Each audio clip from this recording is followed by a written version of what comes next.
Welcome to Rooted Last Emerging Conversations, a series of discussions where we share our learnings and emerging thoughts on our work. I'm Marcus Owens, and I'm joined by two remarkable leaders, Bota Rabe and Tracy Fishman. Together, we have been on a journey to activate more sustainable ways of investing in the success of Minnesota's Black, Indigenous, Asian, and Latinx, Latina communities through research, community engagement, and community-centered design. Through these discussions, we will share inspiring stories, innovative strategies, and actionable insights to build enduring community impact. So get ready for thought-provoking conversation. And I'd like to invite in my friends and colleagues, Tracy and Bo. Fantastic, fantastic. So, let's jump right in. Let's talk about our work, Rooted to Last. What is Rooted to Last? Yeah, sure. Happy to start, and then you both should jump in because you're part of the core team, and it's really the three of us.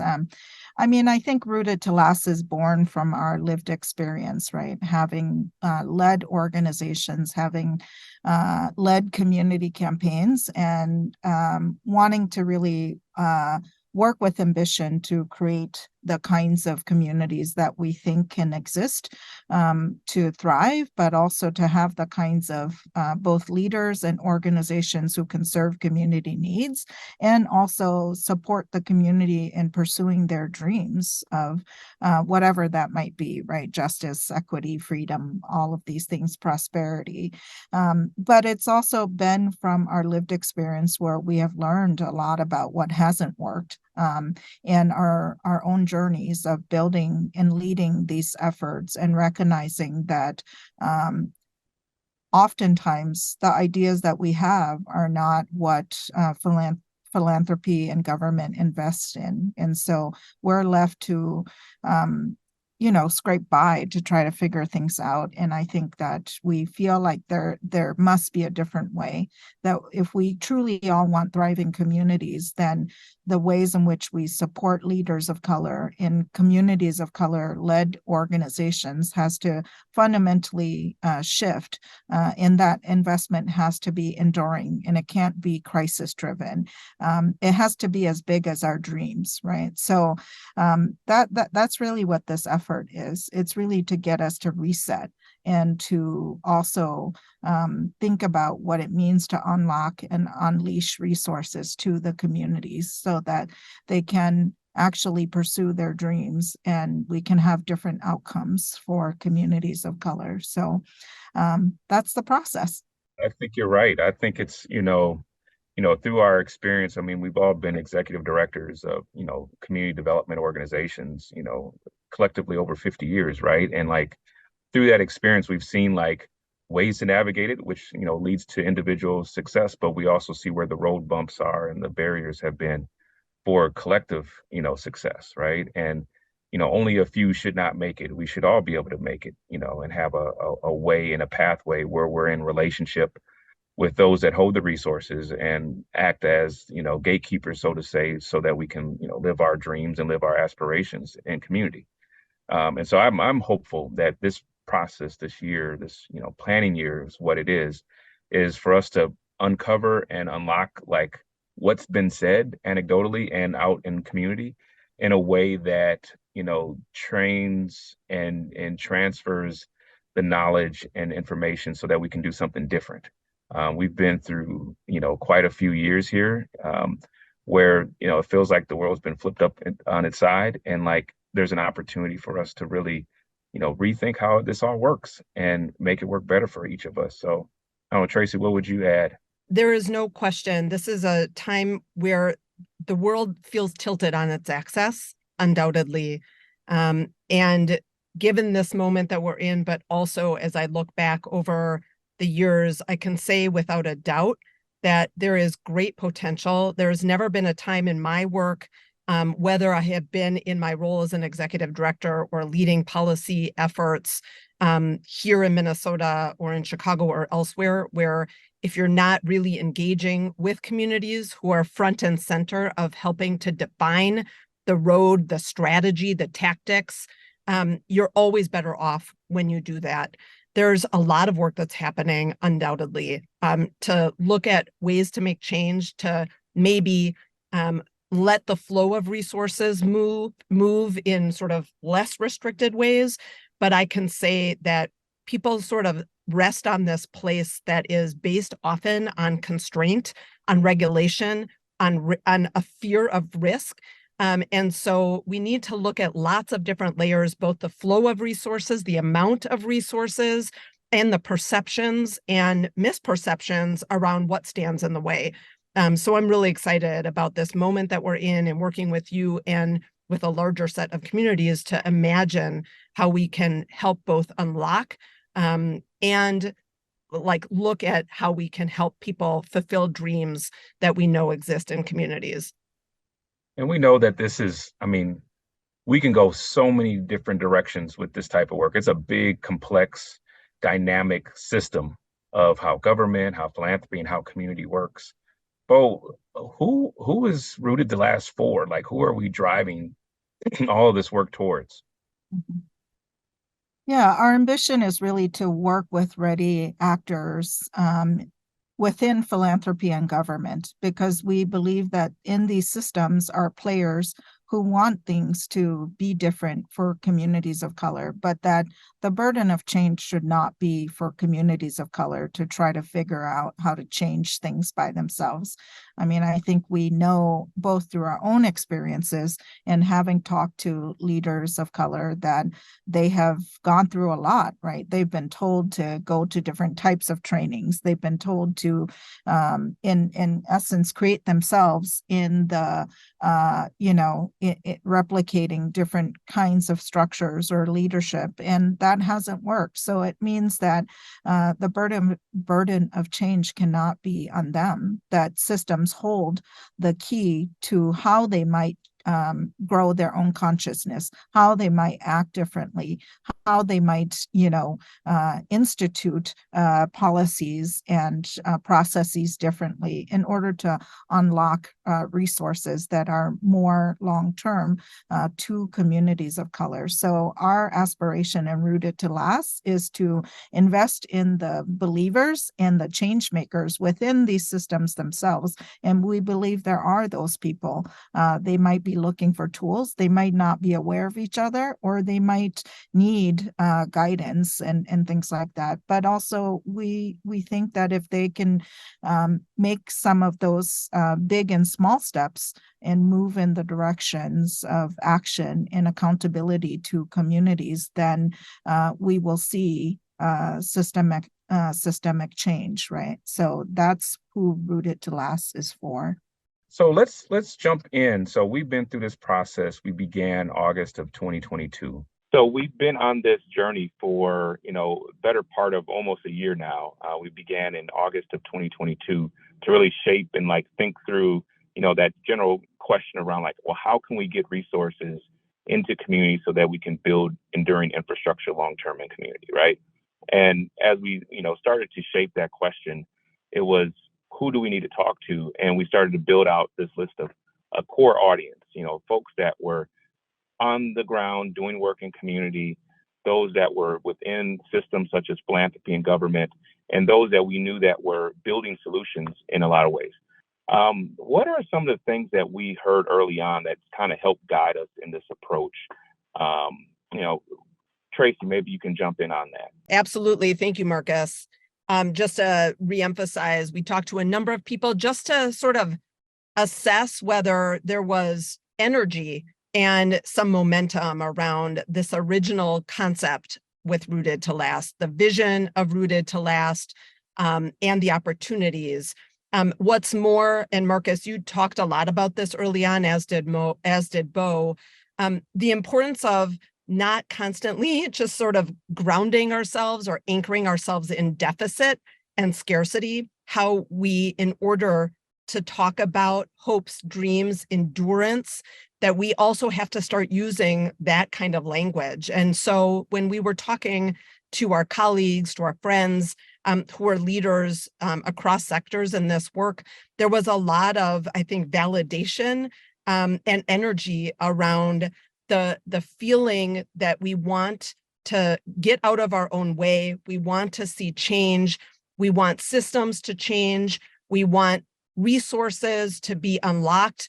that we know that there are resources out there. We see a great surplus at the state level with the legislature, that both the resources that are available, the way and how those resources are allocated and appropriated and secured, and the assumptions that people have, the way that these resources flow, the kinds of support that are provided, and the need for people in community to say, this is what we need, for that to be supported. All of that was really validated. So the question is, how do we sort of build the momentum, both with research and with engagement, to get to that place where by the end of this year, we have a vision around how we can amplify, as you said, the really good work that's happening, but also provide potentially new tools, new framework in order to see change from 2024 and beyond. That's really where we're looking to go. And there was a lot of validation for sure around that vision. Yeah, I think what was other things that we heard that was pretty cool was that infrastructure showed up in a lot of different ways. It wasn't just money, right? It was also the things around leadership development and how do we support leaders of color in particular as they go into institutions, and what type of support circle do they have so that they can both grow and sustain their leadership. I think that was a huge one. I think another thing that we heard was this idea that there is community infrastructure that is seen but not acknowledged by philanthropy and government. So, for example, throughout the past few years, focus around community safety has been a big, focus within communities of color. And there has been natural, organic organizing of community to, provide, mutual aid or be more of mediators or people that can quell the violence that is happening on the streets. And these things are seen, but they're not acknowledged. They're not resourced in a way that helps them sustain and grow their work in a meaningful way. So we heard that. And then there was this idea, and it came from one of our Wisdom Circle members where, and we mentioned it before, is that we're in a moment of time where, the system is shifted in a way that it's not completely stable yet. And are there things that we can insert in terms of change that will be embedded within the new system as it resets itself over a period of time? So those are definitely three key issue areas that we want to, make a part of our framework, ensure that, it's addressed as we continue down this road. Bo, anything that you would add? Yeah, sure. I mean, I think the things that you both have brought up already about sort of the rubber band effect of investments to communities of color and that scarcity mindset, instead of really thinking about the abundance of what happens when all communities can really thrive, right? That then we wouldn't be talking about all the things that we don't have, but people can really then be talking about all of the assets and strengths and, the things that we're able to create for all communities. And so I think part of that is really along the lines of what you're saying about where do we need to shift the paradigm in our thinking and belief in communities, instead of kind of looking at communities of color as these communities who have historically not only been marginalized, but received the least, and then expecting them to just survive, right? That survival somehow is adequate, instead of really thinking about what is enduring investments to communities of color? What could that look like? And then if we thought about everyone winning, how would that change the way that we do this work? So I think the dreams are there, but the actions haven't really followed. And that, in fact, how we respond to communities of color is often in a crisis deficit-based approach. And so there's desire to really think about how to do things differently. It's not about changing the vision. It's just like how do we reset those who have the power of the purse, because their investments make things possible, right?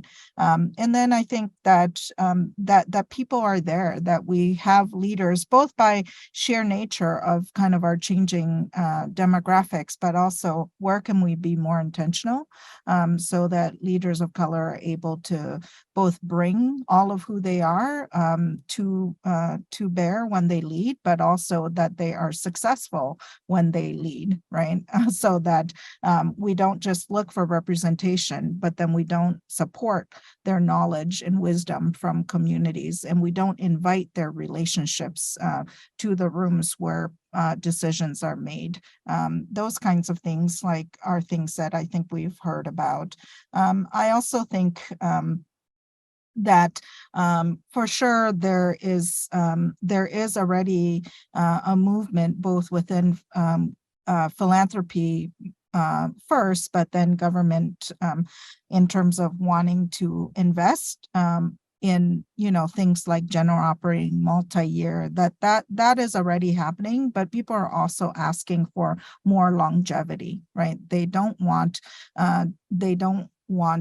just sort of these general themes applied to them, but then not a real commitment to really fostering their growth and fostering their innovation. And if we want innovation, we have to allow for mistakes. And so leaders of color and organizations created by communities of color often feel like they are punished if they don't meet the outcomes that, we all have done this, right? We create plans with expected outcomes, and sometimes things happen, like who could have predicted COVID, and then we can't deliver what we said on a proposal, and then they feel like then they're punished, right? So in that kind of way, I think there has to be a different approach to how we think about the longevity of support for leaders of color in organizations of color, so that we are truly growing in infrastructure in communities that really reflects people's both ambitions, but also their learning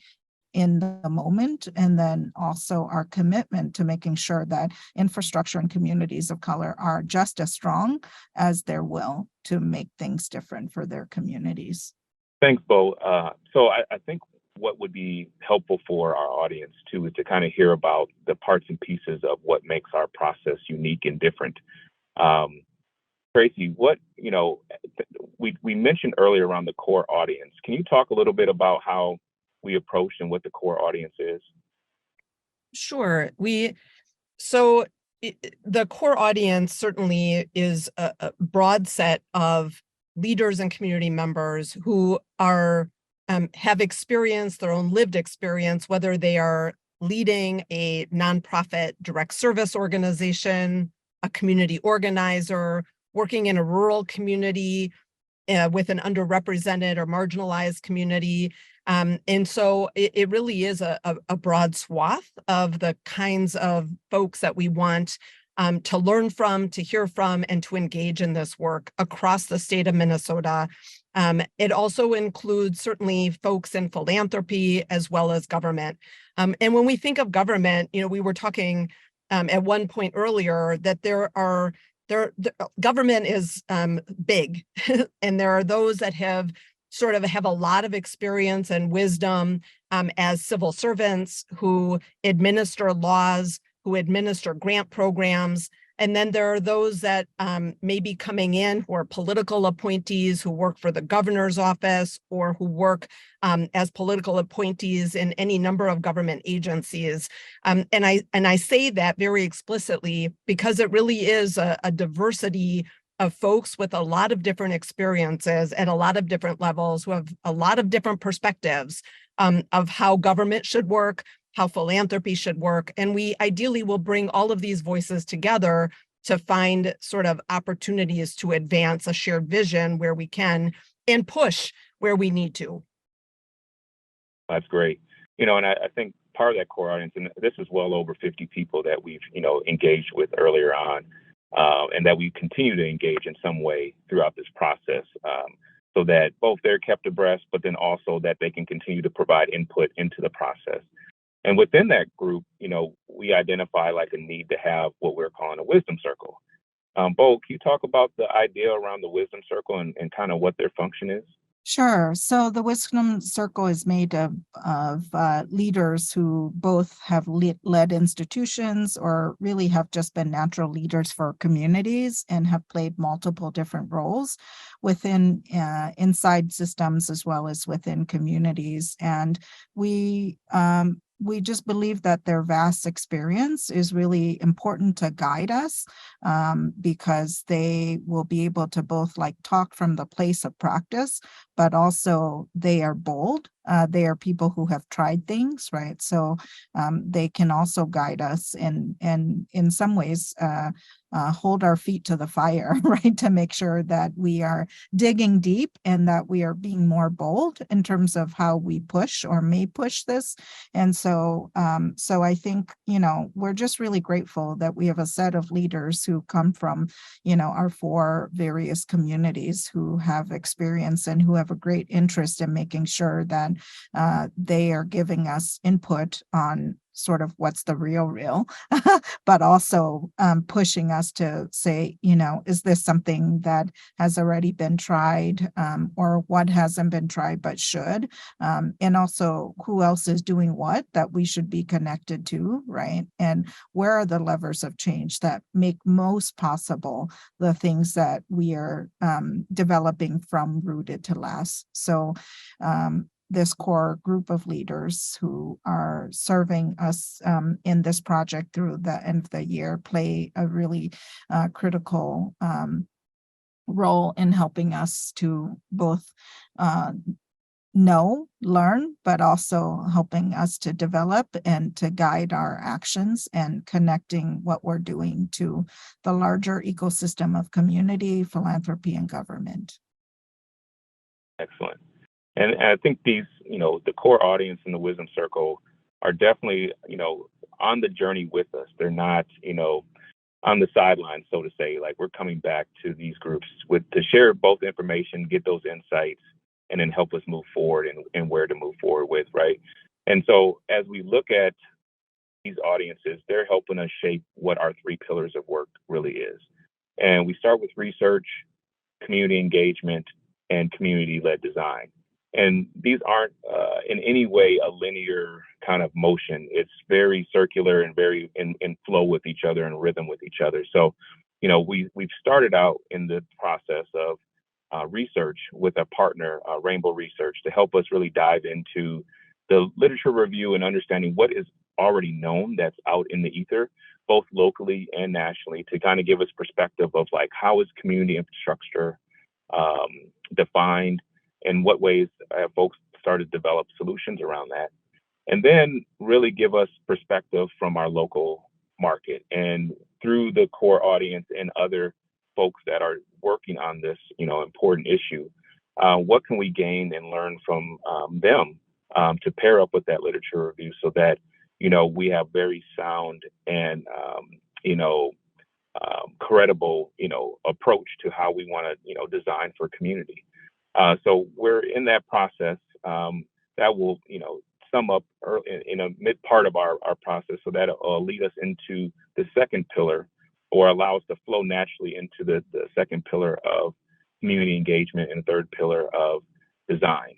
And through this, we want to learn and we want to find out what's emerging as we find out from the literature review and then from the community conversations and the research that will allow us to build in a more iterative and emergent type of way. So, as we thought about this planning process and the 3 pillars of research and community engagement and community-centered design, the ultimate goal is this is a year of planning. This is a year for us to dig into a problem as 3 leaders that have been, in the industry or in community development for a long time, but have a different perspective. We're kind of on the outside right now as we're not in these positions, and we have a different vantage point that we can provide to the sector. And so we're here to just, provide that facilitation and that guidance so that we can get some really tangible solutions at the end of the year. In no ways are we looking to replace any other institutions or work that's being done. More than anything, we're here to amplify what's already being done in a way that's collective and from a perspective that's going to create the change that we like to see. So we're looking forward to the the rest of this year to produce some really great results for community. So we're excited to keep doing the work, and I would just invite those who are interested and those who are curious about how we're doing the work and those who want to work with us on this to just stay tuned. You can follow us on our website at www.rootedtolast.org. And also just be in touch, and we'll have opportunities for conversations coming up and things. So we'll try to post those so that those who are interested can join us on the journey.